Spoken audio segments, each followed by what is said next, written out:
Whether you're a beginner or advanced, by the end of this tutorial, you'll master gradients in Photoshop like a pro.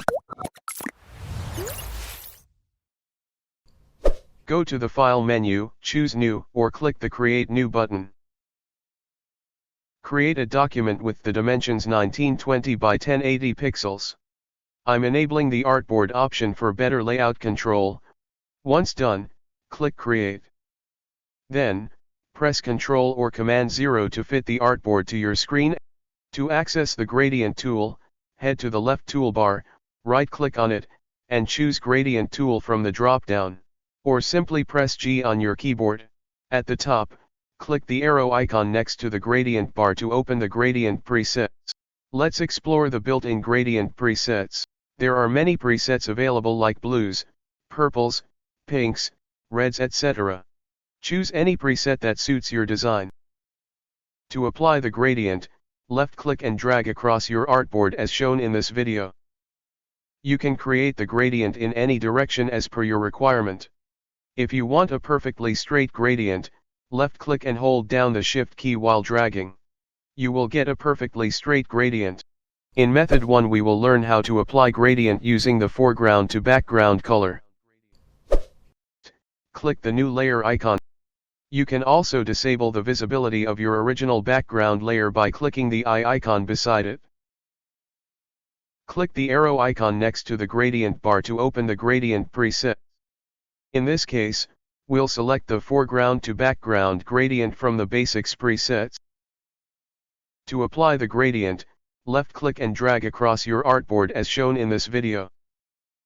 To edit the gradient's colors, first click on the foreground color swatch at the bottom of the toolbar. Then select any color of your choice. And press OK.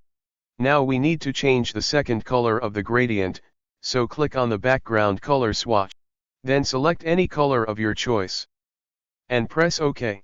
To apply the gradient, click and drag the left side by holding the Shift key. Since this preset is linked to your foreground and background colors, you can dynamically adjust the gradient by simply updating those two swatches, giving you complete control over your color transitions. In method 2 we will learn how to apply gradient using black and white gradient. Let's explore another technique, this time using the black and white gradient from the basics preset. Apply the gradient as shown in this video. Now click on the set foreground color and choose any color you want. And click OK. You can see that gradient is not applied because from gradient presets only black and white gradient does not give you control over your color transitions. In method 3, we will learn how to create a transparent gradient. Start by going to the File menu and choose Place Embedded. And select the image you'd like to apply the gradient. Position and resize it as needed, then click Enter to place it. Next, open the gradient presets by clicking the arrow icon. From the Basics category, select the Foreground to Transparency gradient. Now, click the Set Foreground Color swatch. Choose the color you want for the gradient fade. Once you've selected your color, click OK. Create a new layer above your image. Then create a gradient as shown in this video. To add more transparent gradients, simply update the foreground color, and click OK. And create a gradient as shown in this video. For a more polished result, you can change the blending mode of this layer. Choose Overlay or experiment with the different blending modes to achieve a suitable effect as per your requirements. And that's how you can effectively use the foreground to transparency gradient to create beautiful, layered transitions.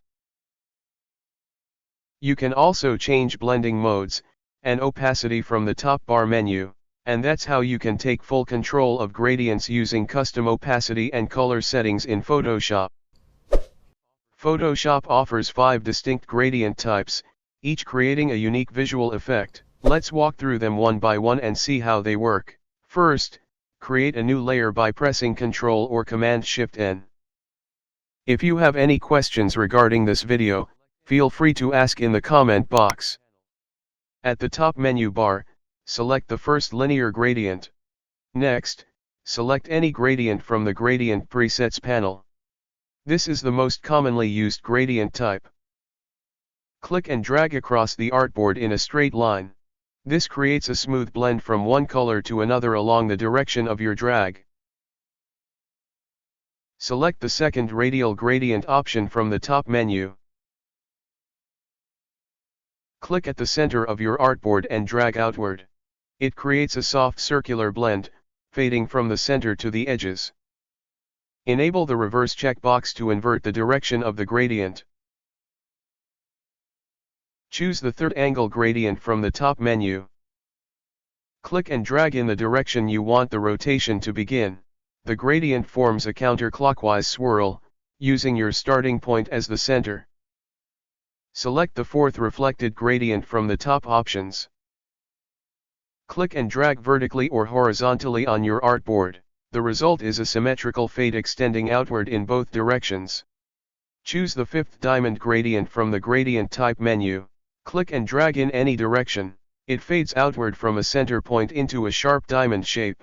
You can use the reverse checkbox to invert the direction of the fade. In method 5 we will learn how to apply gradient in any selection tool. Create a new layer by pressing Ctrl or Command-Shift-N. Then, turn off the visibility eye icon for all other layers except this new one. Right-click and choose Rectangular Marquee tool. Left-click and drag on the artboard to create a rectangular selection. Now, select the Gradient tool. Then, click and drag inside the rectangle to fill it with a gradient. Let's create a circular gradient to mimic a ball effect. Right-click to select the Elliptical Marquee tool from the toolbar. Click and drag to create an ellipse or circle selection, with the selection active. And from the top options, select Radial Gradient. Click at the center of your selection and drag outward to apply a radial gradient. In method 6 we will learn how to apply gradient in any vector shapes. Create a new layer by pressing Ctrl or Command-Shift-N. Then turn off the visibility of all other layers. Right-click to select the Rectangle tool from the toolbar or press U on your keyboard. Now, draw a rectangle shape on your artboard. Make sure the fill type is gradient selected, otherwise change the fill type to gradient. You can choose from built-in gradient presets. Change the gradient type to linear or radial as per your requirements. You can also adjust the scale. Or you can change the gradient angle as needed. Or you can set the gradient angle values as needed. Make sure to remove the stroke from the Properties panel for a cleaner look. You can also apply the gradient by double-clicking the layer thumbnail. This opens the Gradient Fill panel, where you can modify colors, style, and opacity settings. In the final method, we will learn how to apply gradient to text. First, turn off the visibility of all other layers. Right-click to select the Horizontal Type tool from the toolbar or press T on your keyboard. And type any text you like. Once the text layer is created, double-click on the layer to open the Layer Style panel. Then select Gradient Overlay. Adjust the blend mode and opacity. Here, you can choose from built-in gradient presets. You can also reverse the gradient. You can also adjust the gradient angle, style, and scale to achieve your desired look. When you're satisfied with the result, click OK to apply the effect. And that's a wrap. You've now mastered the gradient tool in Photoshop from basic fills to advanced overlays. If you like my video, hit like, subscribe and press the bell icon. You can also follow me on Instagram, the link is in the description box. You can also watch other tutorials on my channel.